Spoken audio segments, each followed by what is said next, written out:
laisse-moi te dire une chose est certaine, le diable ne gagnera pas le pari qu'il a fait sur ta vie. Il ne gagnera pas, parce que si Paul, il lui a été dit, il te sera dur de réjamber contre les aiguillons, ce n'est pas tes sorciers qui te pourchassent, ce ne sont pas tes ennemis qui te vaincront, parce qu'on ne peut pas vaincre celui qui est de Dieu. Je vais continuer cet enseignement qui a pour thème « Je n'ai point honte de l'Évangile ». Selon Romains,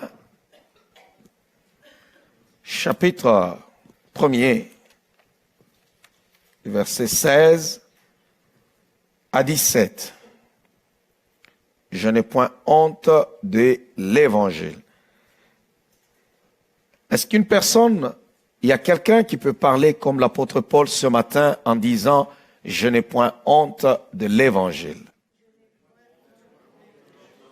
Non, je ne vous ai pas dit de répéter. C'est une façon d'être interpellé pour dire « Est-ce que tu seras capable de parler comme l'apôtre Paul ce matin ?» L'apôtre Paul qui a dit « Je n'ai point honte de l'Évangile ». Seras-tu capable de te tenir aussi et de dire « Je n'ai point honte de l'Évangile ». On voit beaucoup de personnes qui disent qu'ils sont sauvés, qu'ils sont enfants des dieux, mais cependant, ils sont ébranlés par un petit rien. Ils ont même honte. Combien de gens qui sont capables de prêcher, d'annoncer la bonne nouvelle, soit au travail, soit à l'école, soit dans leur quartier, dans le milieu dans lequel ils sont en train de vivre? Non, parce que plusieurs personnes ont la honte de dire même qu'ils vont à l'église et qu'ils prient le Seigneur. Mais l'apôtre Paul, au milieu des gens de sa génération, était capable de dire « Je n'ai point honte de l'Évangile ». Alléluia. Il parle aux Romains parce que les Romains avaient honte. Alors c'est très important de le savoir. La honte moderne, beaucoup de gens ont honte de dire qu'ils sont enfants de Dieu. Beaucoup ont honte.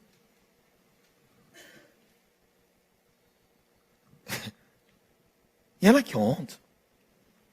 Vous savez qu'aujourd'hui, il y a une moquerie. Tu dis que tu crois en Jésus-Christ, tu vois, la personne dit, eh bon, donc tu t'en vas à l'église? Ça se peut-tu? Mais oui. C'est pas ça se peut-tu, là? Moi, je m'en vais à l'église. Et je n'ai pas honte de m'afficher, de m'affirmer. Je m'en vais à l'église. Et je suis pasteur. Alléluia. Alors, Paul écrit aux Romains. Pourquoi? Parce qu'à Rome, il y avait beaucoup de choses qui se passaient. C'était la grande puissance de l'époque. La superpuissance. La grande puissance. Il régnait. Il dominait. Vous savez, dans chaque époque, il y a toujours une nation qui domine. C'était le tour d'abord.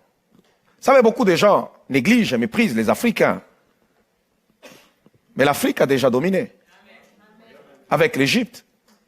Et même les maths, ça a commencé avec les Égyptiens. Alléluia.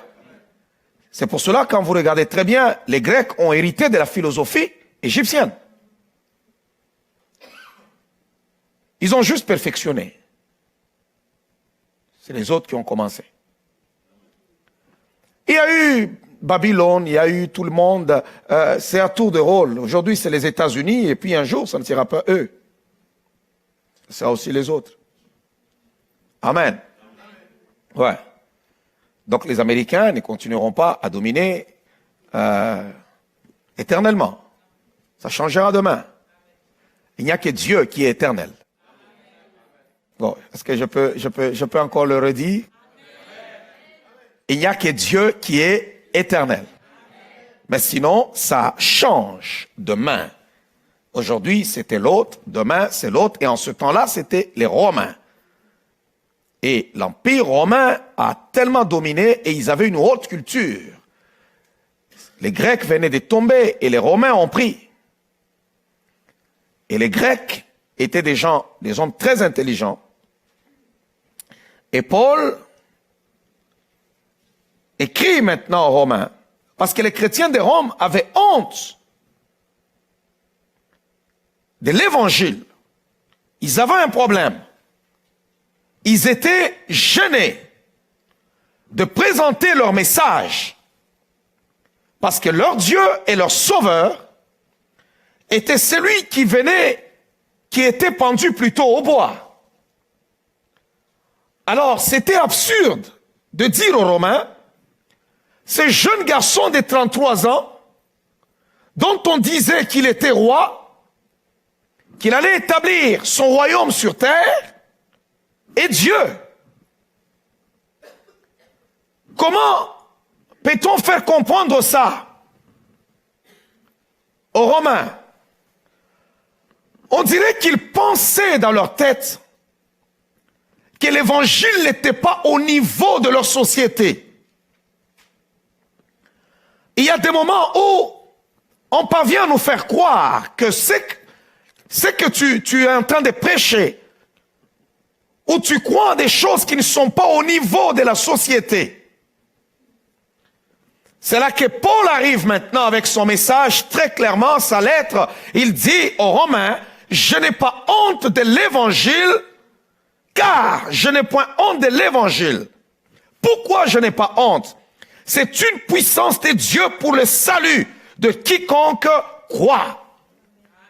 C'est une puissance de Dieu pour le salut de quiconque croit. Laisse-moi d'abord te dire une chose. C'est une puissance de Dieu pour le salut. Dans l'évangile, nous trouvons des choses que nous ne pouvons pas obtenir en dehors de l'évangile. Il y a des choses dans la vie de l'homme, seul l'évangile peut le faire. Wow. Je serai prétentieux ce matin pour dire certaines choses, bien-aimées dans le Seigneur, que aucune personne au monde, quel que soit le discours que tu pourras écouter, tu peux écouter les grands savants de ce monde, tu peux écouter les grands philosophes, mais ils ne pourront jamais te libérer de l'emprise du péché. Seul l'évangile peut briser la puissance du péché dans la vie de l'homme. Seul l'évangile peut délivrer l'homme. Seul l'évangile peut briser. Si tu es un pédophile, t'enlever la soif ou le goût de la pédophilie. Seul l'évangile peut enlever, si tu es alcoolique, t'enlever la soif de l'alcool. Seul l'évangile peut briser la puissance du péché. Il n'y a pas de méthode. Il suffit seulement de croire à la parole de Dieu et de vivre la gloire du Seigneur. Alléluia. Est-ce que quelqu'un m'entend? Je pensais que tu allais dire Amen. Seul l'évangile. Il y a des choses, seul l'évangile peut le faire, pas quelqu'un d'autre. Seul l'évangile, seul l'évangile, seul l'évangile. Alléluia. Lorsque vous rejetez l'évangile, vous allez voir des effets. Regardez, il y a une paix que seul Dieu est capable de donner, qui n'arrive qu'à ceux-là qui ont accepté Jésus-Christ comme Seigneur et Sauveur personnel de leur vie.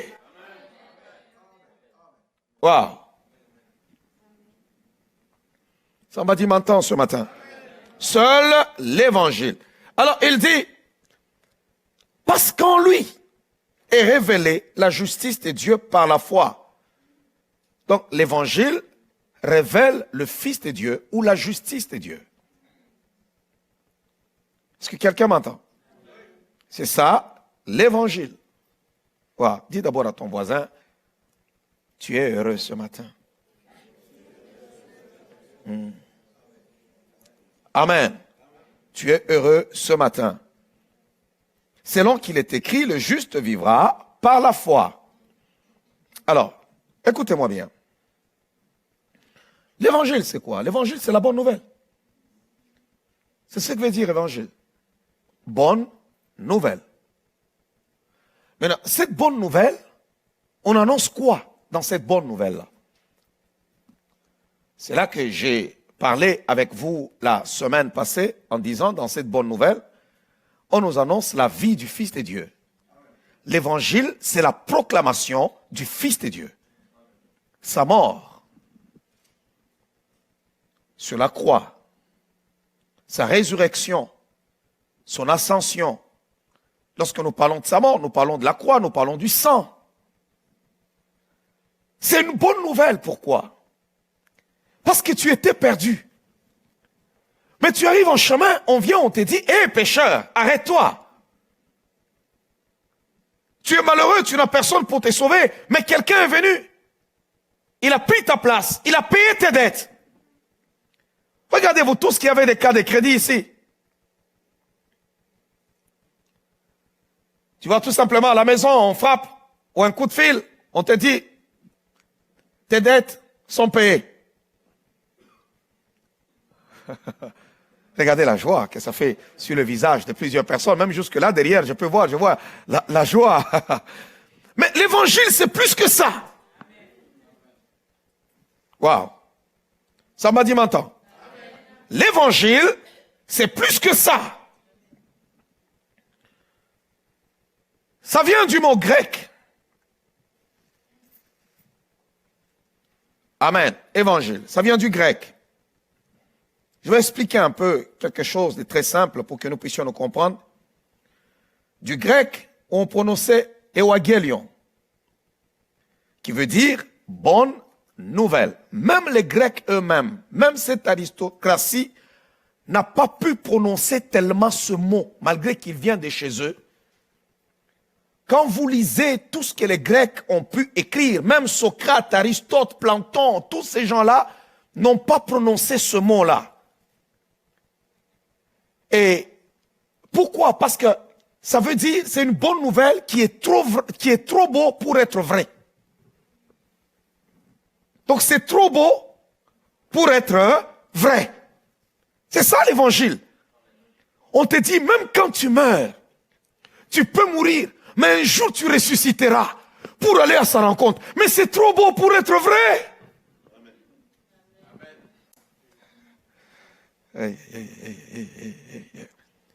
Oh Saint-Esprit. C'est trop beau pour être vrai.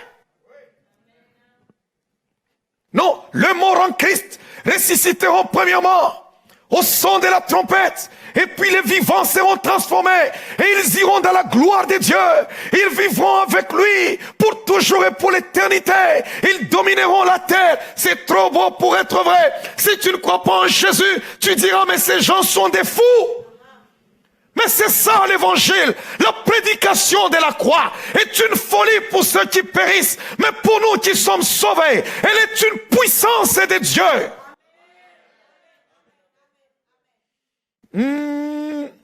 Est-ce que somebody m'entend ce matin? C'est ça l'évangile. Trop beau pour être vrai. C'est une nouvelle qui fait pousser des cris de joie. Une nouvelle qui te fait perdre la tête. Une nouvelle qui te fait danser. Une nouvelle qui te donne l'espérance. Une nouvelle qui te réveille. Même lorsque tu es triste, lorsque tu reçois cette nouvelle-là, toute la tristesse disparaît. Tu as la joie avec toi. C'est ça, l'évangile. Lorsque tu reçois cette nouvelle, quelles que soient les préoccupations que tu avais, tu les oublies, comme l'apôtre Paul dit. Tout ce qui était pour moi comme des gains, je le regarde aujourd'hui comme une perte à cause de l'excellence et la connaissance de Jésus-Christ.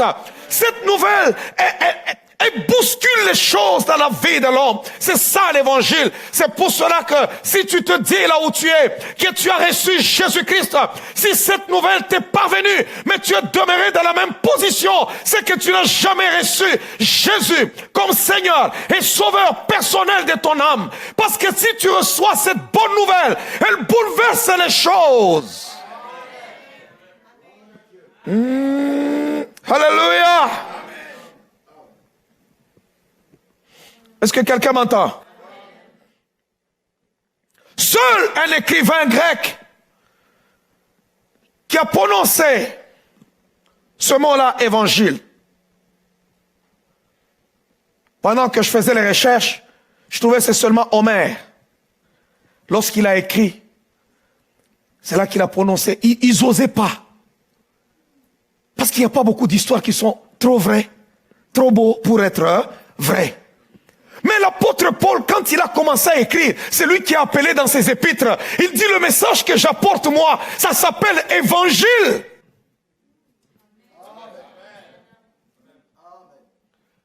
C'est trop beau pour être vrai. Et il a écrit le mot évangile au moins plus de 60 fois. Évangile.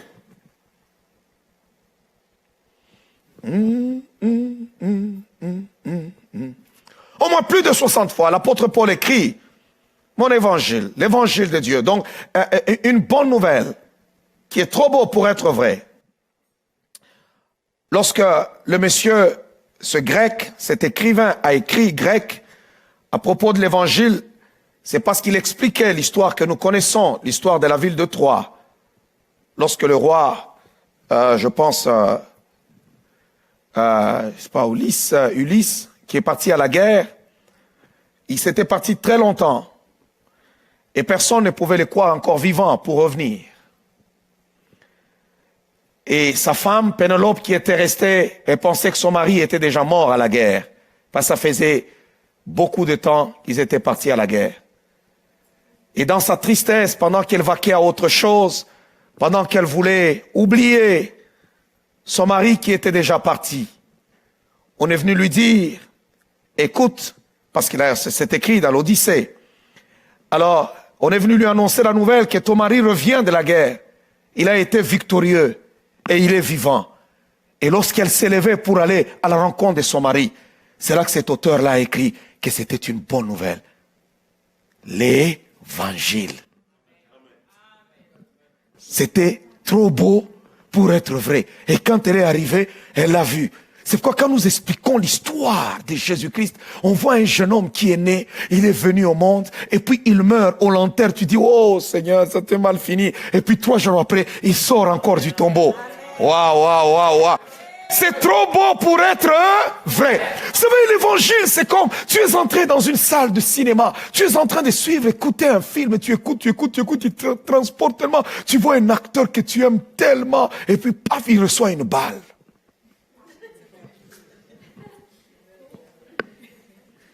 Il reçoit une balle. Il tombe. Et il meurt. Et tout le monde dans la salle de cinéma commence à pleurer. Oh, qu'est-ce qui se passe? Il est mort. Ça, c'est au cinéma. Mais écoutez, même sa mort, notre acteur principal, c'est lui dont il est question depuis Genèse. Parce que selon Genèse, il est présenté comme étant mon créateur. Selon Exode, il est présenté comme mon rédempteur. Selon Lévitique, il est présenté comme mon sacrificateur. Écoutez-moi très bien. Lorsque lui a commencé sa mission, il est l'acteur principal. Il danse, il fait, il relève les paralytiques. Tout le monde est content. Et puis on s'est saisi de lui. On va le frapper. Mais la Bible nous dit, n'ayez pas mal du fait qu'il soit frappé, du fait qu'il soit humilié, du fait qu'il soit ceci ou cela. Mais c'est à cause de vos péchés, c'est de vos souffrances dont il s'est chargé. Oh, j'ai besoin de dire à Satan ce matin que le diable n'est pas intelligent. S'il était intelligent, il n'enverrait pas Jésus-Christ à la croix.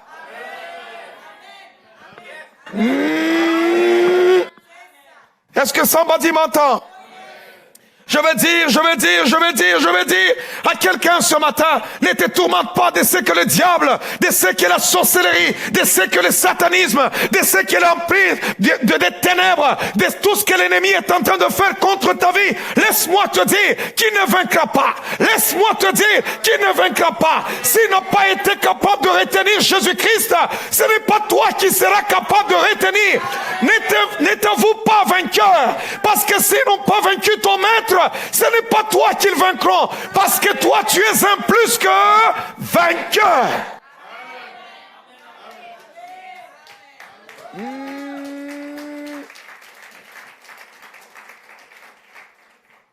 Est-ce que quelqu'un m'entend? L'évangile, c'est la bonne nouvelle. Dans cette bonne nouvelle, nous annonçons la mort. Écoutez, c'est le message qui donne la vie. Je vais parler un peu calmement, très calmement même. Voilà, très calmement. Pour que ça descende. Que ça entre. Parce que plusieurs personnes dans nos églises aujourd'hui, il y a des gens qui viennent à l'église, mais ils n'ont pas de fondement. leur foi n'a pas de fondement.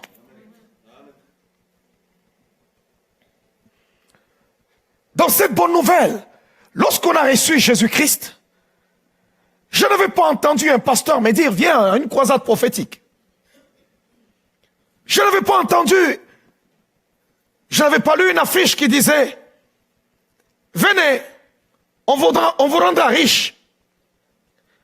Vous savez que la plupart des gens qui viennent à l'église aujourd'hui, il y en a qui viennent parce que Dieu va leur donner un avenir meilleur. La plupart des gens, ils viennent parce qu'ils vont acheter des maisons. Ils auront des grandes entreprises. Ils iront de l'avant. Écoutez seulement les témoignages. L'on dira, quand je suis arrivé à l'église, j'avais 10 $ dans mon compte. Aujourd'hui, je bénis Dieu parce que j'en ai 50 000. Lorsque je suis arrivé au Seigneur, j'avais 100 000 dans le compte. Aujourd'hui, j'ai 800 000. L'autre dira, je n'avais rien. Dieu m'avait promis. Et maintenant, j'ai seulement 1 million. Mais où sont les gens qui diront, je ne savais pas prier. Mais maintenant, je suis capable de prier. Je cherche Dieu dans la prière. Je cherche Dieu dans les jeûnes. Et j'ai vu le Seigneur me parler. Dieu m'a utilisé. J'annonce la bonne nouvelle. Lorsqu'on a commencé à servir le Seigneur et qu'on s'en allait prêcher, dans les premiers moments de la foi, lorsqu'on a même commencé le ministère, on s'en allait prêcher par amour de Dieu. On ne se préoccupait pas de combien d'argent on va me donner après avoir prêché.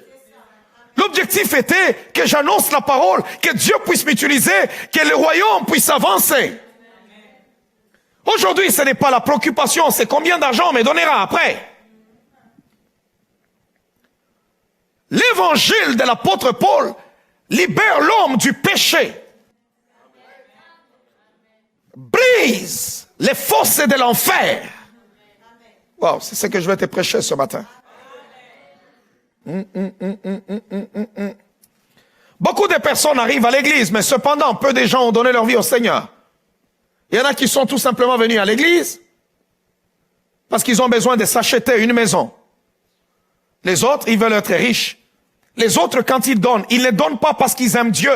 Ils donnent parce que c'est donnant-donnant. Seigneur, je t'ai donné, toi aussi tu dois me bénir. Voilà pourquoi il y a des frustrés dans la maison de Dieu. Il y a beaucoup de frustration.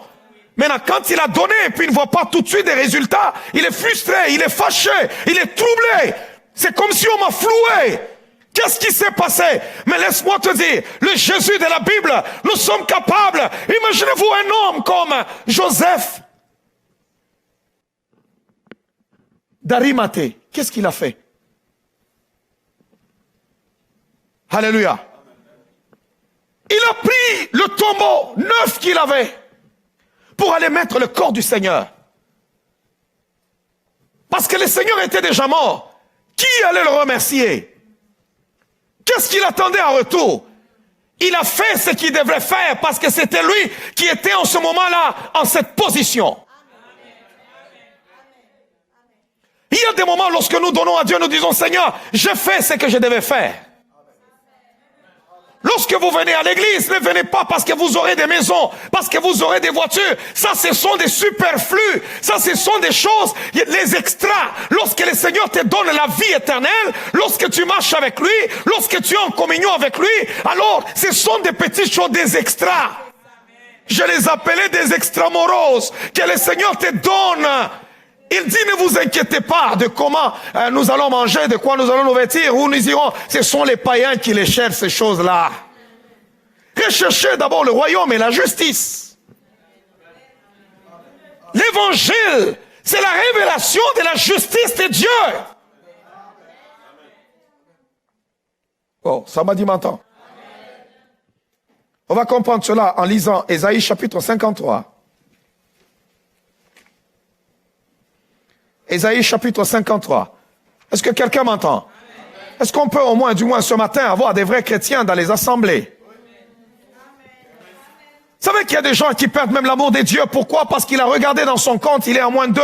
Alors, il perd la soif de marcher avec Dieu, de suivre le Seigneur. Pourquoi? Et laisse-moi te dire, tu n'as pas cru en Dieu parce que le Seigneur est un banquier. Ce matin, je ne suis pas banquier, je ne suis pas un agent hypothécaire, je ne suis pas un agent immobilier, je ne suis pas un automobiliste, je ne suis pas un concessionnaire en voiture, mais je suis un prédicateur de l'évangile. Laisse-moi te présenter Jésus et le reste te suivra. S'il te bénira, ça lui appartient lui-même. S'il te donnera, ça lui appartient lui-même. Mais laisse-moi te dire, une seule chose dont je suis certain, c'est la vie éternelle en Jésus-Christ. Si tu acceptes Jésus, tu auras la vie éternelle. Ça, je suis persuadé. Est-ce qu'il bénit? Oui, il bénit. Est-ce qu'il élève? Oui, il élève. Mais ça, ce sont des choses qu'il donne en surplus. Mais cela est devenu la poursuite de tout chrétien. Combien de gens sont-ils capables de savoir ce matin que Jésus-Christ revient bientôt? Il y a des gens qui fréquentent l'église, ça fait 20 ans ou 15 ans, 10 ans et même 30 ans, mais ils ne sont pas au courant du retour de Jésus, mais ils sont au courant que Dieu est capable de bénir. Ils sont au courant que Dieu peut bénir, Dieu peut élever. Mais ils ne sont pas au courant que le Seigneur revient. Ils ne sont même pas au courant des signes que le Seigneur nous a donnés, qu'il revient. Ils ne sont même pas au courant. Regardez combien de gens sont tristes à les églises. Posez-leur la question. Es-tu triste pourquoi? Vous trouverez peu de gens qui vous diront, je suis triste parce que je cherche vraiment la main de Dieu pour que le Seigneur m'utilise aussi, pour que les gens soient délivrés, pour qu'on voit le royaume de Dieu à travers moi. Vous trouverez seulement triste pourquoi? Parce que je n'ai pas été capable de payer telle facture. Je suis triste pourquoi? Parce que je n'ai pas été capable de régler telle affaire. Tu es triste pourquoi? Parce que je n'ai pas été ceci. Mais Jésus dit, toutes ces choses, ce sont les païens qui les cherchent. Donc tu es païen.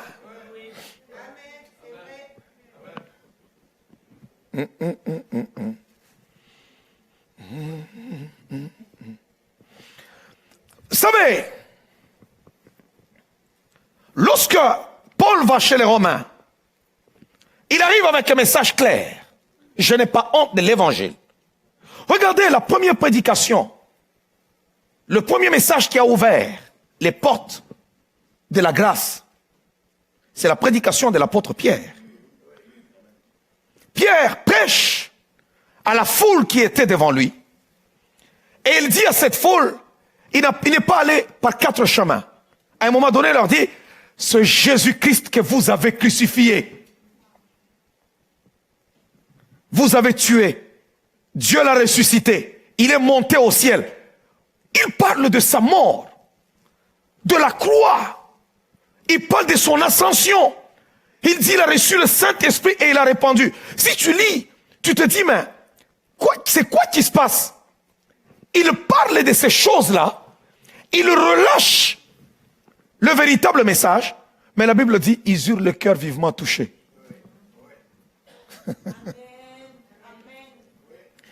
Il y a une différence entre prêcher Jésus-Christ et motiver les gens. Je peux être un motivateur ce matin. Un motivateur, c'est quelqu'un qui te pousse à l'action dans ta vie. Les motivateurs, on en trouve partout, même dans le monde. Mais les prédicateurs de l'évangile, on les trouve seulement dans le royaume.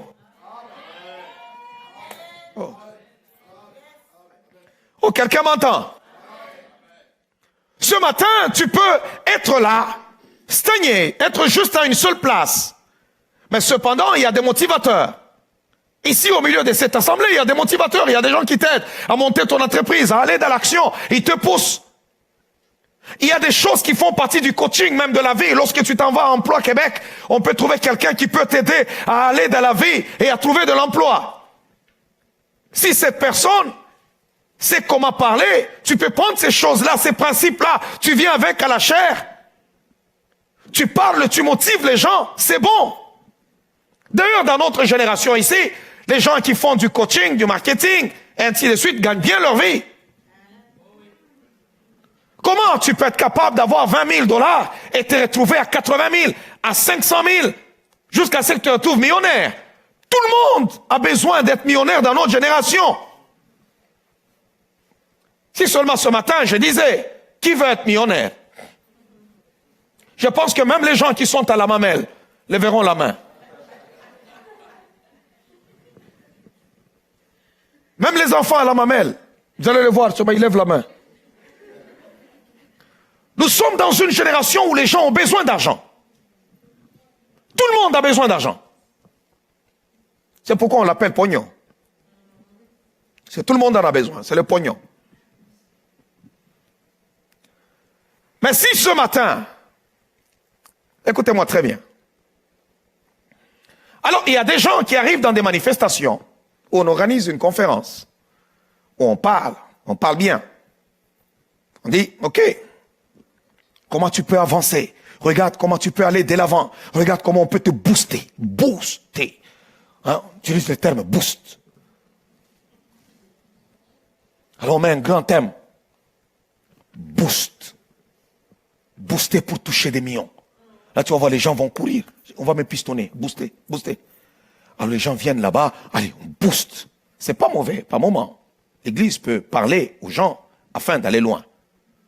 Mais on ne peut pas faire de cela notre message central.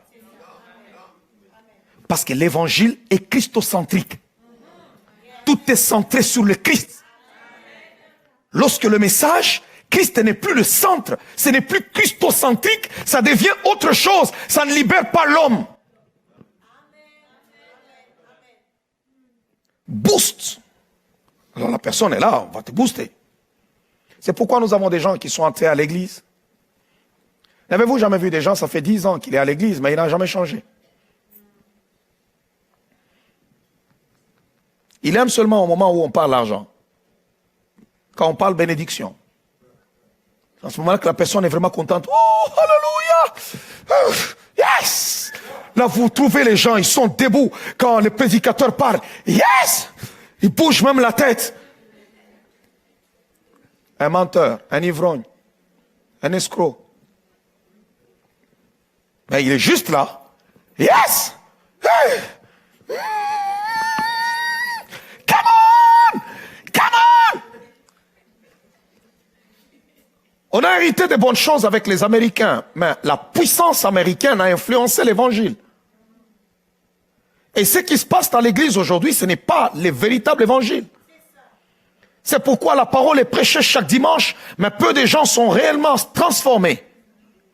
Lorsqu'on a reçu Jésus-Christ, on ne nous a jamais dit, tu seras béni, tu seras riche. On a entendu un message où on nous annonce en disant, pécheur, répands-toi. On nous dit, il y a un homme qui est mort pour toi sur le bois du calvaire. Juste on t'a dit, un homme est mort pour toi. Tu t'assois et tu commences à pleurer comme si tu avais déjà tué quelqu'un. Mais on t'a dit, un homme est mort pour toi. C'est ça l'évangile. C'est ça l'évangile. Alors on se retrouve avec des gens qui arrivent, qui entrent en contact avec nos messages, qui stimulent les gens. Ils trouvent ça intéressant. Dimanche, je viendrai à l'église. Il vient à l'église. Et lorsque la personne arrive à l'église, le dimanche, après, il continue. Il fait son cheminement. Mais en réalité, il n'a pas croisé Jésus. Dans sa tête, c'est que si je suis ce Dieu, je suis ce pasteur-là. Si tu me suis moi pour dire que non, si je suis le pasteur seulement, je serai béni. Je vais entrer ceci. Regarde d'abord la couleur de sa cravate, comment lui-même. Moi aussi, je vais être comme lui. Écoutez, tu perds ton temps. À un moment donné, tu seras frustré. Tu vas dire, ah, depuis que je courais. Non, non. Viens à l'église parce que tu as cru en Jésus-Christ.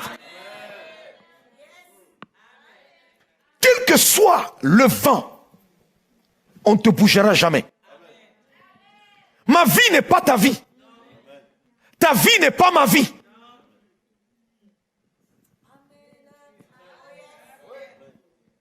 Vous voulez que je vous prêche la vérité? Parce que la plupart des gens viennent à l'église, non pas parce qu'ils ont reçu Jésus. C'est pourquoi il suffit qu'une simple tribulation. Ta foi est ébranlée. Tu es capable de renier Dieu. Parce que ta foi n'est pas bâtie sur le roc. Ta foi n'est pas bâtie sur Jésus. Les gens nous posent la question de savoir, mais comment vous faites avec toute attaque de l'ennemi, avec tout ceci, mais vous êtes toujours debout, tout ça, mais parce que j'ai reçu Jésus. Je vous donne ma paix, je vous laisse ma paix, mais pas comme le monde la donne.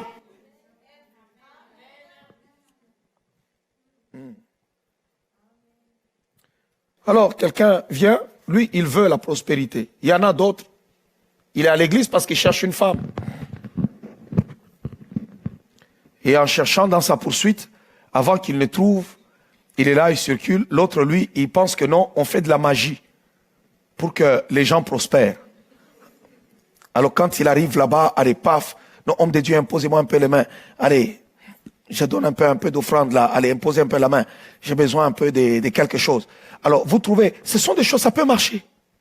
Tu peux arriver, on te pose la main, tu sens que tu as une puissance, parce qu'on a des pouvoirs. Mais c'est ton cœur. Quel avantage revient-il à l'homme de gagner le monde s'il perdait son âme? Et tu vois, la personne est là en train d'avancer. Et pendant que tu es là dans l'église, tu fais du cheminement. Tu avances, tu chemines, tu chemines. Demain, tu deviens intercesseur. Quelques jours après, tu deviens, je ne sais pas, choriste. Et après, tu commences à prêcher. Et 2 jours après, le pasteur dit, waouh, on veut nommer des pasteurs dans l'église. Va faire un petit cours biblique. Tout ce qu'on a oublié, c'est que ces messieurs-là n'ont jamais reçu Jésus. Mais il connaît le langage maintenant biblique. Il connaît les expressions qui sont bibliques. Et s'il est chanceux, il faut prier pour la descente du Saint-Esprit. Lui aussi, il est rempli. Et puis vous l'entendez. Et puis il parle en langue. Il parle en langue. On lui donne aussi la colle pastorale. Pasteur Édouard. Mais il est païen.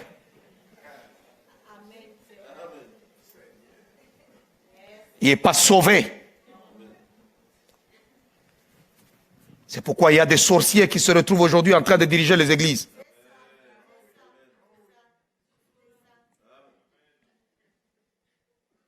Alléluia. Ah.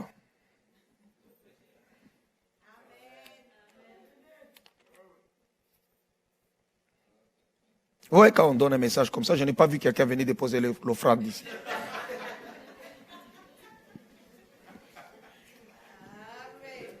Si je commence ici, tu iras de l'avant, tu iras de l'avant, tu iras de l'avant, wow, tu iras de l'avant. Là, les gens sortent maintenant, non. Ils déposent. L'autre sort, il dépose. Oui, tu ne mourras pas pauvre, tu ne mourras pas malheureux, tu iras de l'avant. Là, l'autre se lève. Ça, c'est à moi que tu parles, c'est à moi que tu parles.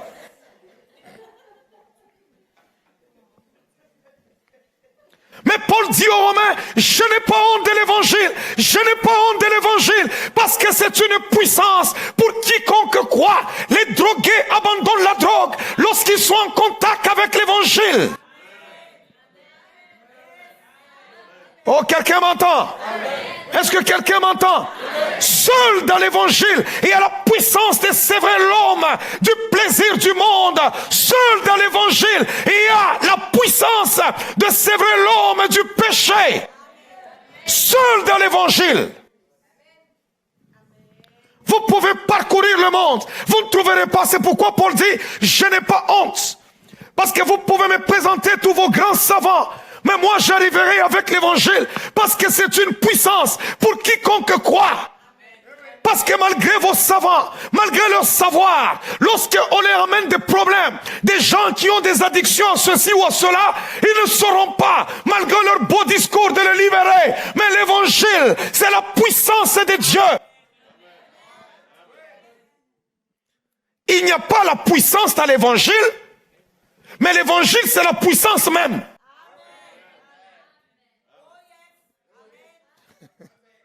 Est-ce que quelqu'un m'entend? C'est la puissance même. Quand on commence à prêcher l'évangile, on prêche la croix, la croix. Est-ce que vous savez que nous pouvons passer le temps je lis. Esprit impur, je te lis. Oh, démon, sors. Le démon est là. Il te regarde. Mais lorsque vous prêchez la croix, Ça, c'est l'évangile. Lorsque vous prêchez la croix, laisse-moi te dire une chose. Lorsqu'on prêche la croix, le royaume des ténèbres est ébranlé. Le pouvoir de la sorcellerie est écrasé. Parce que l'apôtre Paul déclare que c'est à la croix qu'il les a livrés publiquement en spectacle et qu'il les a dépouillés. Alors lorsque vous prêchez la croix, la chair est crucifiée à la croix. Il y a des passions dans la chair qui tombent. Parce qu'il n'y a que le feu de la croix qui peut annuler, qui peut briser, qui peut écraser tous les désirs que l'homme a dans la chair.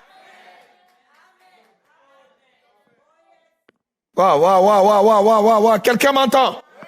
On va d'abord lire Ésaïe chapitre 53. Ésaïe 53.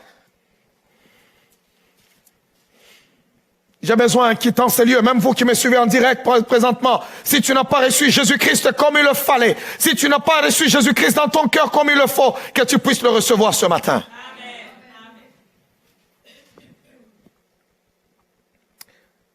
On commence au verset 1er, Ésaïe 53. Qui a cru à ce qui nous a été annoncé? Vous comprenez? C'est ça la bonne nouvelle. Il dit, mais c'est tellement beau pour être vrai. Qui peut croire ça? Et il commence. Il s'est levé devant lui comme une faible plante, comme un rejeton qui sort d'une terre desséchée.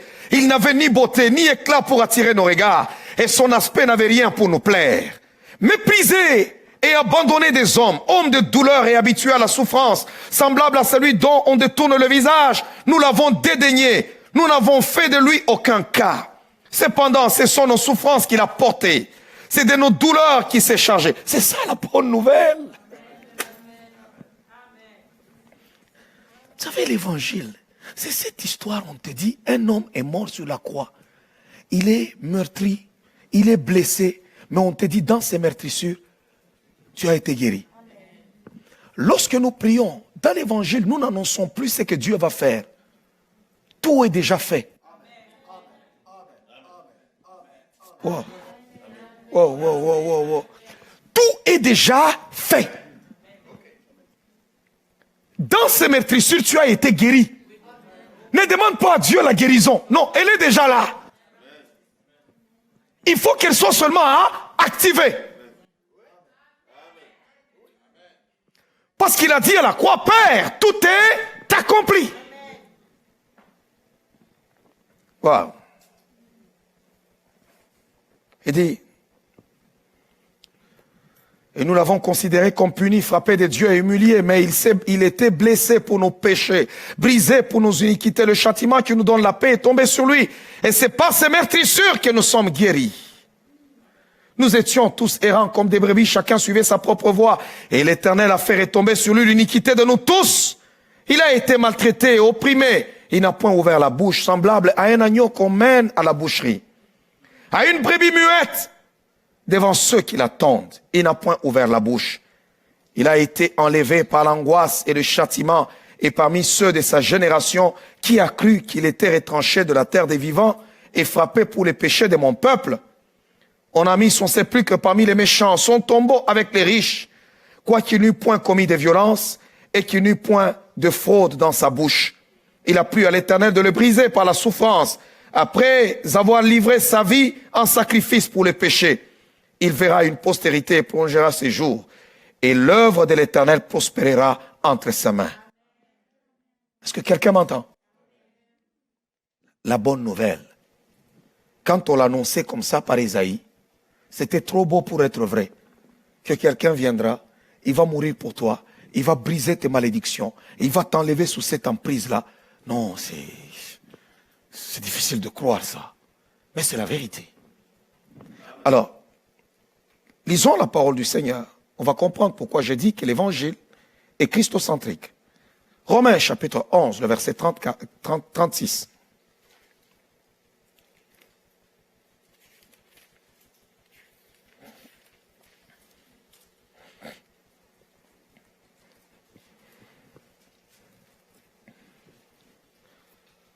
Romains chapitre 11, le verset 36 nous dit, c'est de lui, par lui, et pour lui que sont toutes choses.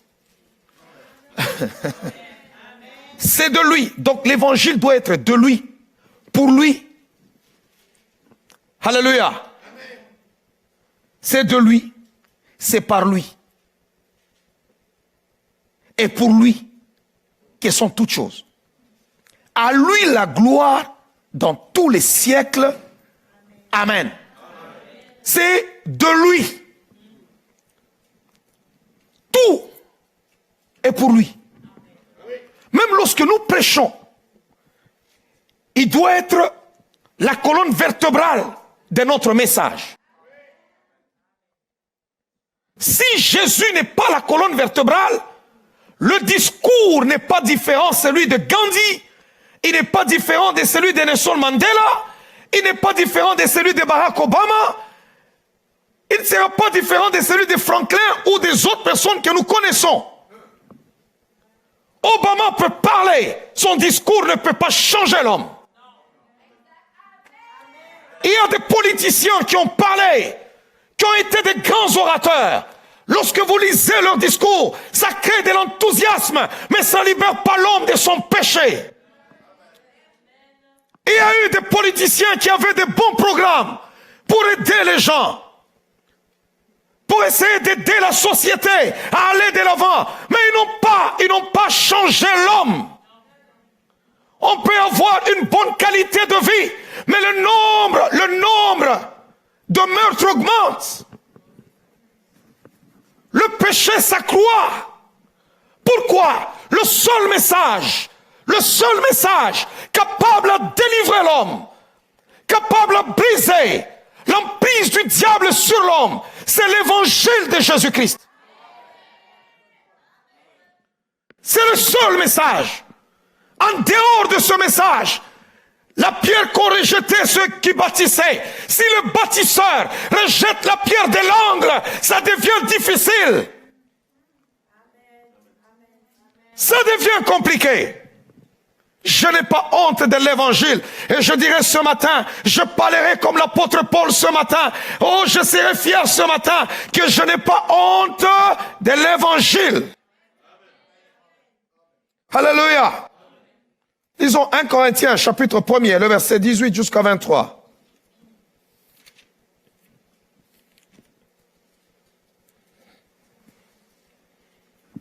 « 1 Corinthiens, chapitre 1er.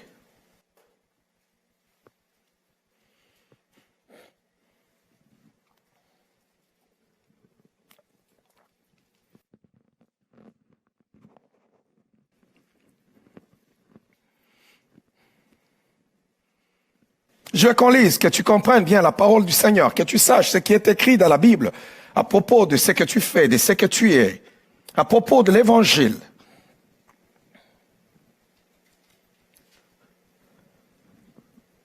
Aucune personne ne sera sauvée parce qu'il est millionnaire. L'argent nous donne l'influence parmi les hommes. C'est pas mauvais d'avoir l'argent. Mais ça ne nous donne pas l'influence sur le monde spirituel parce que nous ne luttons pas contre la chair et le sang. Pour avoir de l'influence dans le monde spirituel, ça dépend de la communion avec Dieu. Tu peux être milliardaire, mais tu ne pourras pas être capable de chasser un démon.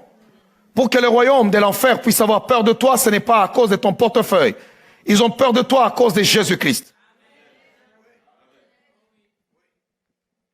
Car la prédication de la croix est une folie pour ceux qui périssent. C'est une folie pour le monde, même aujourd'hui. Aller dire à quelqu'un que non, mon homme est mort pour moi, il est mort là-bas en Israël, et toi tu vas dire à cette personne, ça veut dire qu'il est mort pour l'humanité. C'est une folie. C'est pourquoi il y a beaucoup de gens qui ne comprendront pas. Ils te diront, mais tu es fou. De quoi tu es en train de me parler? Il y en a qui te répondront même avec mépris. Ne vous laissez pas intimider ou impressionner par les gens qui pensent que vous perdez votre temps parce que vous allez à l'église. Ce n'est pas parce que toi tu ne crois en rien que tu es plus intelligent que moi. Dieu, on ne le comprend pas avec la tête, on le comprend avec le cœur. C'est pas la foi que nous croyons que le monde a été créé par la parole de Dieu. Parce que scientifiquement, ça ne s'explique pas. Aucun scientifique ne peut me prouver ou m'expliquer l'origine de la vie. Ils ne sont pas capables, voilà pourquoi ils disent, ok, on a la théorie du Big Bang. Ou la théorie de l'évolution, pourquoi nous on n'a pas évolué? Ça ne marche pas, parce qu'il y a des choses, Dieu est esprit, et il y a certaines choses pour les comprendre, ça demande de la foi. Et le livre des Hébreux nous donne la réponse à cela. Il dit, c'est par la foi que nous croyons que ce qui est visible a été créé par ce qui est invisible. C'est par la foi que nous comprenons. Il y a des choses qui ne pourront jamais se comprendre avec la tête, avec l'intellect. Ce n'est qu'avec la connaissance de la foi. Ce n'est qu'avec le raisonnement de la foi. C'est par la foi que je crois que je ressusciterai d'entre les morts. C'est par la foi que je crois que Dieu est capable de me bénir. C'est par la foi que je crois que le Seigneur reviendra. C'est par la foi que je crois que Seigneur Jésus-Christ est ressuscité d'entre les morts.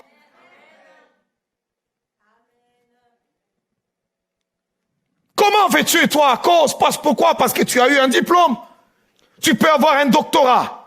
Cela ne te donne pas l'intelligence de comprendre les choses de l'esprit.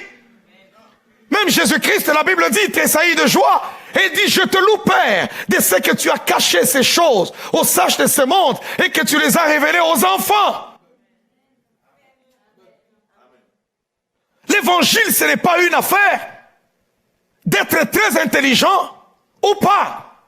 L'apôtre Paul était à l'école de Gamaliel, mais il persécutait l'église sans le savoir, jusqu'à ce que le Seigneur lui apparaisse.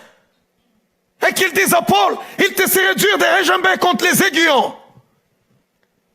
Et laisse-moi te dire une chose est certaine, le diable ne gagnera pas le pari qu'il a fait sur ta vie. Il ne gagnera pas, parce que si Paul, il lui a été dit, il te sera dur de réjamber contre les aiguillons, ce n'est pas tes sorciers qui te pourchassent, ce ne sont pas tes ennemis qui te vaincront, parce qu'on ne peut pas vaincre celui qui est de Dieu.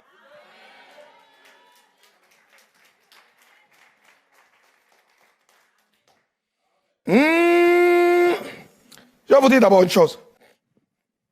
D'ailleurs, Jésus-Christ, dans le livre de Matthieu, je pense, Jean, chapitre 10, le verset 10, il le dit avec mépris. Hein? Le voleur ne vient que pour dérober, égorger et détruire. Un voleur n'est pas intelligent. Parce qu'un voleur, quand il entre chez toi, il peut te voler le poste téléviseur, mais il laisse le coffre-fort. Il peut te voler une chose dont lui, il a besoin, mais te laisser autre chose qui est tellement utile. Si un voleur entre ici, il peut arriver, il nous vole une guitare. C'est pas parce que tu nous as volé une guitare que tu vas nous empêcher à fonctionner. Combien de choses que l'ennemi a volées dans vos vies, mais vous êtes là en train de fonctionner.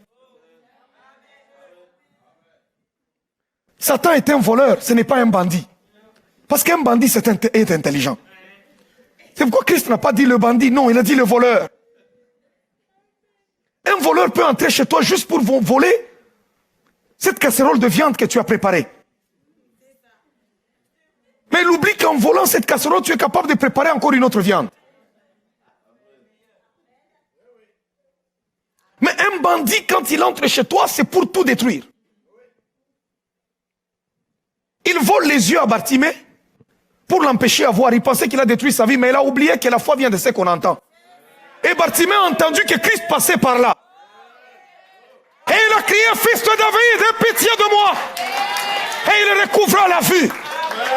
Je vais t'annoncer une bonne nouvelle, que Satan c'est juste un voleur. Alors tout ce qui a été volé peut être restitué. Oh bien-aimé, ne te décourage pas, parce que ça peut être restitué. Si tu vas d'ailleurs dans le livre de Genèse, c'est là que tu vois vraiment qu'il n'est pas trop intelligent. Il n'est pas intelligent, Satan. Vous savez ce qu'il a fait en Genèse? Il est allé exciter l'homme à se rebeller contre Dieu. Il lui donne le fruit. L'homme mange de l'arbre de la connaissance du bien et du mal. Et la Bible dit, l'homme et la femme, les yeux s'ouvrirent. Ils ont vite compris qu'ils étaient nus. Mais il n'est pas intelligent, il était content, le voleur. Il a fait son affaire, il est sorti. Il sautait, il est même parti loin du jardin. Et Dieu est venu, il dit à l'homme, hé, où es-tu? J'ai vu que j'étais nu. J'ai entendu ta voix et je me suis caché. Qui t'a dit que tu es nu? Ah, j'ai mangé à l'arbre. Oh, alors Dieu dit, vite, hé, chérubin, descends là-bas. Va bloquer le chemin qui donne accès à l'arbre de vie. Si Satan était intelligent, il allait donner à l'homme l'arbre de la connaissance du bien et du mal, et directement lui dire, va manger aussi à l'arbre de vie. L'homme allait rester éternel, mais opposé à Dieu. Bien aimé, ça serait la fin là. Le fait d'aller bloquer l'arbre de vie, c'était l'amour de Dieu pour nous. C'est encore l'amour de Dieu parce que Dieu dit non, sinon je vais le perdre pour toujours et pour des bons. Bloquez l'arbre de vie parce que sinon il va nous compliquer. Si Satan était intelligent, après avoir mangé le, il dit courez vite, allez à l'arbre de vie, mangez-le, mangez-le. Il est tellement bête, Satan.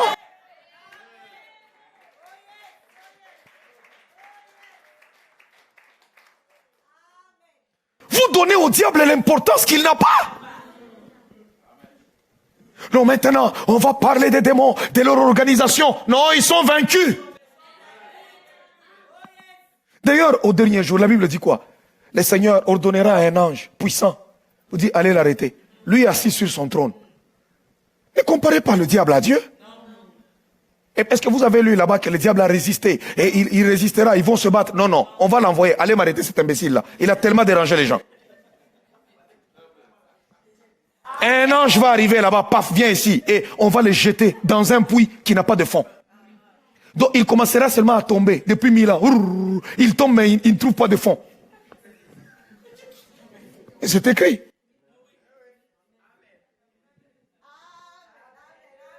Si il est plus fort que ça, ce Satan-là. Pourquoi est-ce qu'il n'y a pas bagarre? Non, on va l'arrêter par un ange. Arrête-moi cet imbécile. Il a tellement dérangé les gens. Allez, mettez-le là-bas. On les prend, on l'enchaîne et on les jette. Vous voulez prendre Satan, vous voulez le comparer à Jésus? Est-ce que vous connaissez la puissance que détient l'évangile?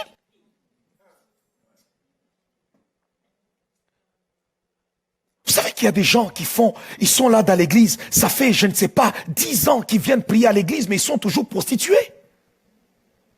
C'est parce qu'ils n'ont pas encore croisé Jésus. 10 ans, toi tu viens prier à l'église, tu fumes toujours. C'est parce que tu n'as jamais croisé Jésus. Vous savez que quand on rencontre le Fils de Dieu, le Fils,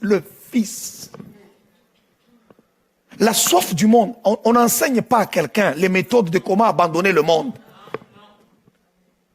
C'est comme le sacrifice qu'on dépose sur l'autel des holocaustes. Tu es consumé par le feu. Lorsque le feu de la croix passe sur toi, je vous dis la vérité, rien du monde ne demeure.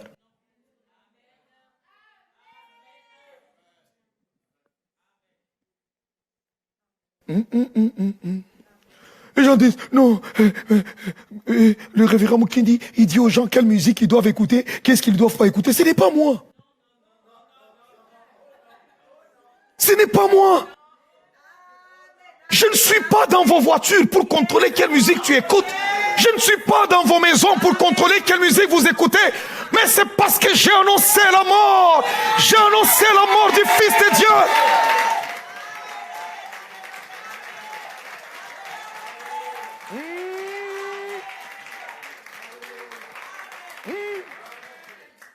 Les gens se posent la question, qu'est-ce qu'il fait ces messieurs? Est-ce qu'il endoctrine les gens? Je n'endoctrine pas. Tous mes messages sont sur internet, vous pouvez les suivre. Tout ce que je fais, c'est de prêcher Jésus. Et les jeunes gens quittent le monde. L'ivrogne abandonne sa bouteille parce que je prêche l'évangile.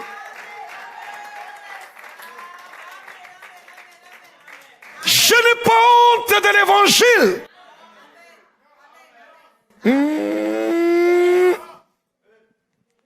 L'évangile remet l'homme en ordre.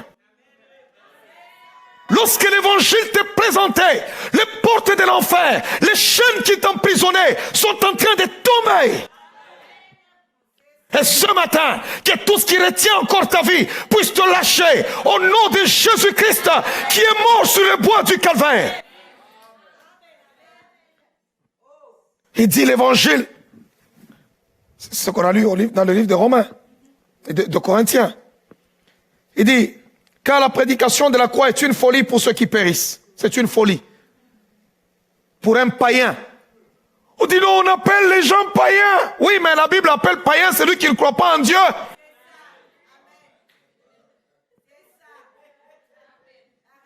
Nous, en tant que chrétiens, dans le langage biblique, toutes les nations étaient appelées païens. Parce qu'Israël était le peuple élu. C'est pourquoi Paul il était l'apôtre des païens ou des gentils. Maintenant, quand nous croyons en Jésus, nous devenons fils d'Abraham par adoption. Et ceux qui ne croient pas, on les appelle païens. C'est pas mon invention.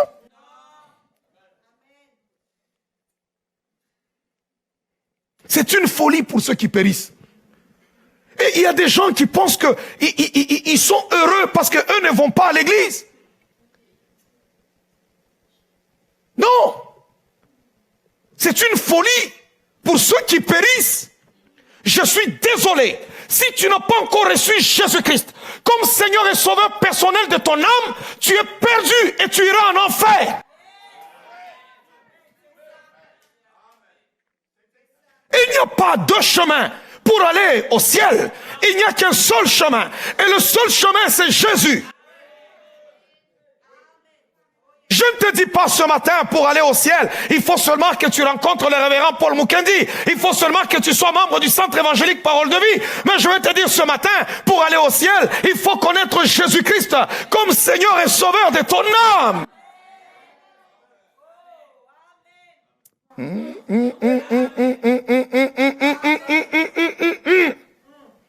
C'est une folie. C'est ce qu'on fait ce matin. Quelqu'un qui n'est pas sauvé, c'est une folie. Pourquoi vous suivez ces messieurs-là? C'est difficile à expliquer. Il y a certaines choses que tu ne peux pas expliquer à un homme animal.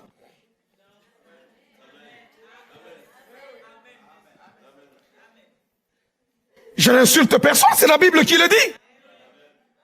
La Bible nous parle de trois catégories d'hommes. L'homme spirituel, l'homme charnel et l'homme animal. Comment voulez-vous que l'homme animal comprenne les choses de l'esprit?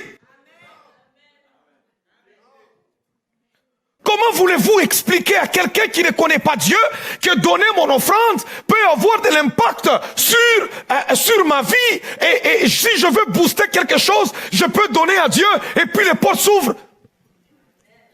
Il va juste te dire, oh, tu as donné ton argent, on t'a pris ton argent, on fait ceci, on fait cela. Écoute là, ne cherche pas à comprendre des choses qui te dépassent l'entendement.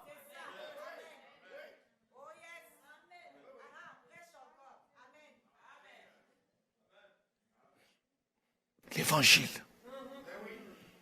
Un homme est venu, il meurt. Et Paul, si vous lisez dans le livre des Actes, même des apôtres, vous allez voir cela. Alléluia.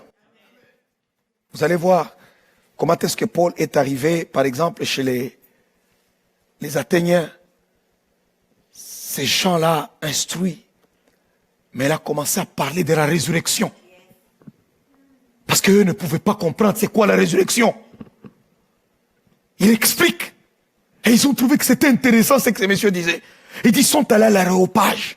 Où Paul a commencé à parler, à expliquer. Donc les savants de sa génération, les gens qui descendaient de ces grands savants et philosophes. Vous savez, la philosophie c'est quoi? C'est l'expérience de la vie. Un philosophe, la philosophie c'est la façon dont la personne perçoit la vie. Il y a une philosophie bantou. Il y a une philosophie européenne. La philosophie aussi chinoise. Mais l'évangile n'est pas une philosophie humaine. Elle n'est ni européenne, ni occidentale. Non, c'est la parole de Dieu, c'est la pensée de Dieu. Si tu ne la comprends pas, viens pour qu'on t'explique comment ça marche. Je continue avec ma lecture. Mais pour nous, et dit la prédication de la croix est une folie pour ceux qui périssent.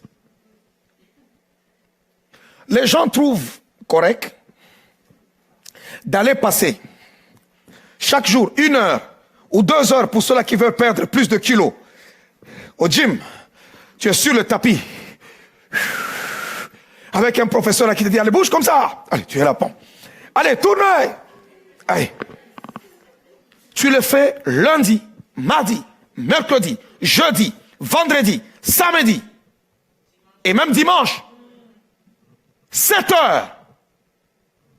Si tu en fais plus, tu fais 2 heures, ça fait 14. Mais si je dis lundi, mardi, mercredi, jeudi, vendredi, samedi et dimanche, je m'en vais à l'église, ça devient bizarre. Non, tu ne m'intimideras pas. Non.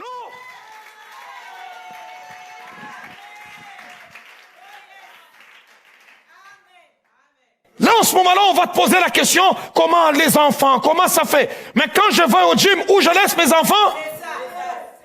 Je sais prendre soin de mes enfants lorsque je suis au gym et je sais en prendre soin lorsque je suis à l'église.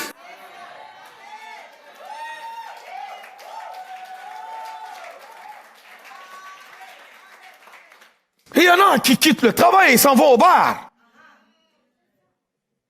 Il a quitté le travail, la femme commence à appeler sur le cellulaire, il ne répond plus. Et comme excuse, la batterie était morte. Et il revient le lendemain.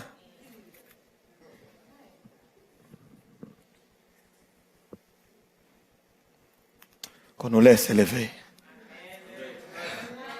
Celui qui siège dans les cieux, qui domine toutes choses, qui a payé de son sang pour sauver mon âme et ma vie. Jésus est tout pour nous. Jésus est tout pour nous. Oh, dis d'abord à ton voisin, Jésus est tout pour moi. Est-ce que quelqu'un m'entend? Quelqu'un m'entend? Vous savez, c'est parce que la plupart des gens ne connaissent pas le pouvoir de la parole de Dieu. C'est pourquoi ce matin, je dirais, ne soyez pas accros seulement de lorsqu'on vous prêche des choses qui peuvent vous faire avancer dans la vie. Mais aimez la véritable parole lorsque Jésus-Christ est élevé. Ne passez pas votre temps seulement sur Internet en cherchant des enseignements qui peuvent vous aider à réussir la vie, parce qu'aujourd'hui, tout le monde est centré sur ça. Réussir sa vie sur terre, réussir sa vie sur terre, réussir sa vie sur terre. Nous voulons tous réussir. Il y a des gens dans ce monde qui ont réussi sans Dieu, qui n'ont jamais mis les pieds à l'église, mais ils ont réussi leur vie, qui ont fait leur vie, qui ont marché sans faux pas, qui ont fini leurs études, qui ont été dans des grandes universités. L'exemple, pour ne pas aller loin, on a des gens comme Barack Obama, où son père arrive, qui est étudiant aux États-Unis. Il rencontre une jeune américaine, ils font un enfant, et cet enfant qui grandit, et un jour il devient sénateur, et des sénateurs présidents des États-Unis. Sans Dieu. Il y a des gens qui sont riches dans ce monde, comme le Bill Gates. Il peut même t'expliquer comment il a eu sa richesse. Ne cherchons pas ce que le monde cherche. Ne cherchons pas à être comme le monde est. Dieu est capable de nous donner toutes ces choses. Mais élevons d'abord Jésus-Christ. Oh, somebody m'entend. Est-ce que quelqu'un m'entend? Élevons Jésus-Christ. On va lire 1 Roi chapitre 4, le verset 30 pour finir. L'heure va trop vite. Quand je regarde Cyril, tu as l'air de quelqu'un qui ne veut pas que j'arrête.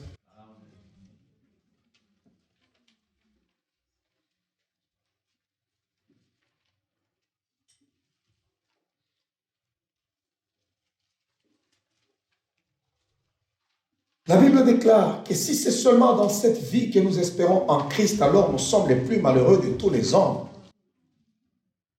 Il y a des gens qui ont réussi leur vie sans Dieu. Vous êtes en affaires. Vous voyez des gens qui sont en affaires, qui ne connaissent même pas c'est quoi aller à l'église, mais qui ont des fois des millions plus que vous. N'avez-vous jamais vu quelqu'un qui n'a jamais été à l'église, qui peut même te coacher en affaires? Des vrais renards, ils connaissent, ils ont le flair de l'argent et des affaires. Alléluia.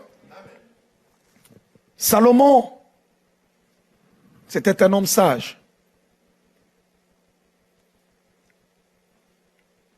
On commence au verset 29.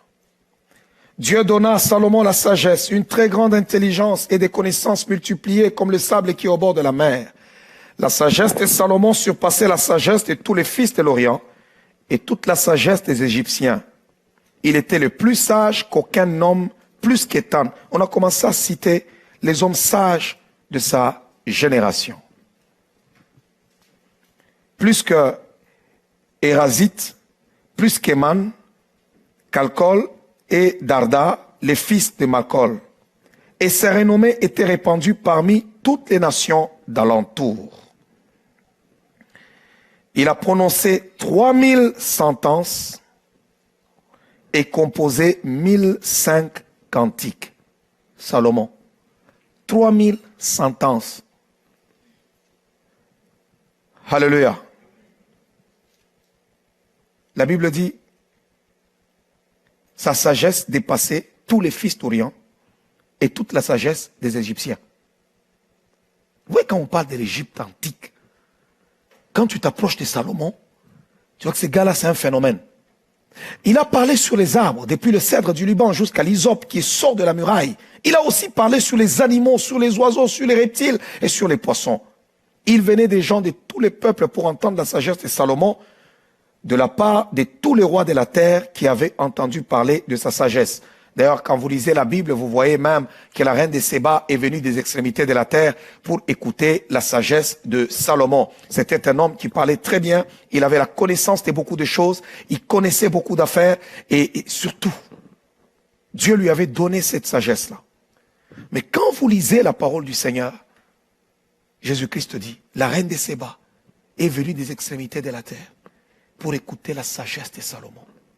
Mais moi je vous dis ici, il y a plus que Salomon. Que pouvons-nous prêcher aux gens si ce n'est la sagesse de Dieu, qui est Jésus-Christ? Toutes les richesses de Dieu sont cachées dans le Fils. Dans le Fils. Si tu es prédicateur, ne sois pas comme les prédicateurs de cette génération qui ont mis le Fils de Dieu à côté pour prêcher l'homme. Élevons Jésus. Élevons Jésus. Lorsque les gens venaient des extrémités de la terre pour écouter la sagesse de Salomon, la Bible déclare que le temple avait bâti Salomon le second temple sera plus glorieux que le temple de Salomon. Et pourtant, quand vous lisez, le temple de Salomon était bien construit, plus que même le temple des Zorobabel. Mais quand les gens venaient des extrémités de la terre, ils ne venaient pas pour adorer le Dieu du temple, le Dieu de Salomon. Ils venaient pour écouter Salomon. Mais aujourd'hui, lorsque les gens viennent à l'église, qui ne viennent pas pour avoir l'argent et des richesses, laissez-les venir pour élever Jésus-Christ dans leur vie. Si Christ est élevé dans ta vie, je te dis la vérité, tout le reste suivra. Entretiens ta communion avec Dieu. Toi qui veux tellement l'argent, la communion avec Dieu est le secret d'avoir l'argent. Parce qu'il a toutes choses, c'est en lui et pour lui. Alors si tu es son ami, il dit même, j'aime ceux qui m'aiment et ceux qui me cherchent me trouvent. Avec moi sont l'or et l'argent. Tout est à lui. Ne cherchez pas seulement à avoir quelque chose, mais en oubliant Dieu. Non. Cherchez Dieu dans vos vies. Cherchez à être transformé par Dieu. Et même le souci, quand tu n'es pas transformé, tu te dis, Seigneur, pourquoi moi, depuis que je prie, je suis toujours la même personne? Pourquoi je suis la même personne? Pourquoi? je viens à l'église, mais je dois toujours me battre pour que je ne puisse toujours, ok, jupe, il n'y a personne qui va te jeter en prison parce que toi tu as porté une jupe qui est ici. Ou ici. C'est le Saint-Esprit lui-même qui te parle. Il te dit, toi tu n'es pas encore passé à la croix, toi tu n'es pas encore passé à la croix, passe à la croix, passe à la croix, passe à la croix. Je te dis, il y en a, non, jamais. Tu n'es pas sauvé. Ce n'est pas tout celui qui est à l'église qui est sauvé.